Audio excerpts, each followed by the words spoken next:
Hi, I'm Amy Stanglin here at Glow Medical, and I'm with. I'm Dr. John Tedesco. I'm triple board certified in general surgery, cosmetic surgery, and facial cosmetic surgery. I'm at Green Country Surgical Arts and the medical director here at Glow in Tulsa, Oklahoma. Today we're going to talk to you a little bit about consultations.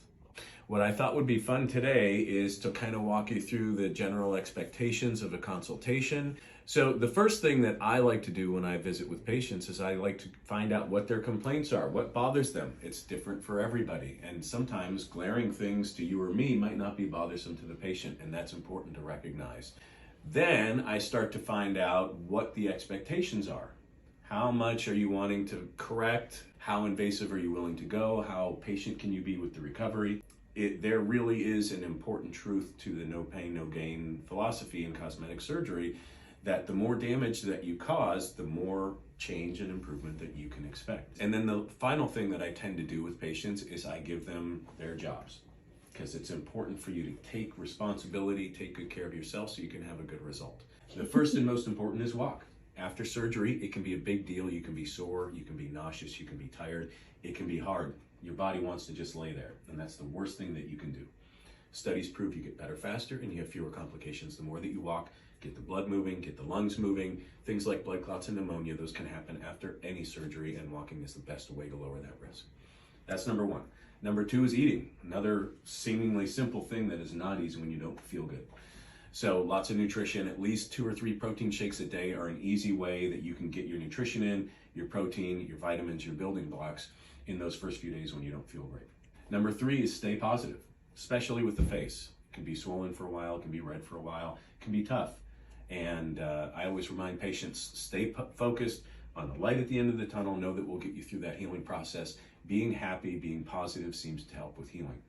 And then the final job, the fourth job, is be really aggressive about sun protection, no matter what you have done, even if it's nothing.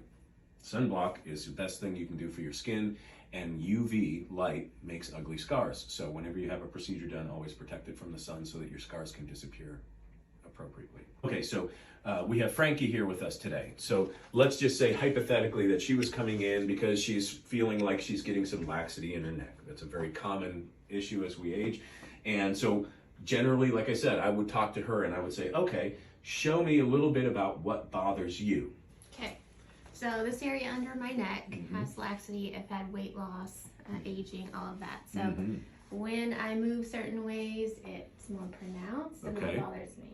All right, so when you look in the mirror, does stretching it correct the problem? Yes. Okay, so that's important, that as we age and as we lose weight, sometimes the elasticity of our skin goes down. Sometimes there's minimally invasive things like Kybella, lasers, BBL, but oftentimes if the patient needs to do this to get it to correct, often that means surgical correction is needed. And I'll kind of start talking to the patient about, all right, well, probably that puts you in the category towards surgery. Minimally invasive things in skincare can help, but it probably won't be a dramatic improvement. Surgery is the best way to correct really lax skin. By that, then you're talking increased risk with anesthesia, increased expense, increased recovery time. So I counsel the patient, make sure they're okay with that, make sure they understand what that means, and then make sure she understands all those important things that we talked about. Taking care of herself, to get her exercise, to get her nutrition, stay positive and stay focused on the light at the end of the tunnel, and protect everything from the sun as it heals. Hi, I'm Amy Stanglin, a nurse practitioner here at Glow Medical Aesthetics, and I'm going to walk you through today how I do a consultation. So this is our patient, Frankie. And so typically when I have come in, I'll introduce myself, sit down with the patient and ask them, what are some areas of concern that you have? So probably the areas that concern me the most is happening around my mouth, like the lines that you see here and the lines coming down from my nose. That's what I see most often when I look in the mirror. Just some of the laxity in my neck here. So based on those concerns and kind of what I'm seeing, typically what I will recommend is I love starting with cheeks and mid-face because that kind of sets the whole framework for the entire face. We want to work top to bottom, out to in for the most natural look.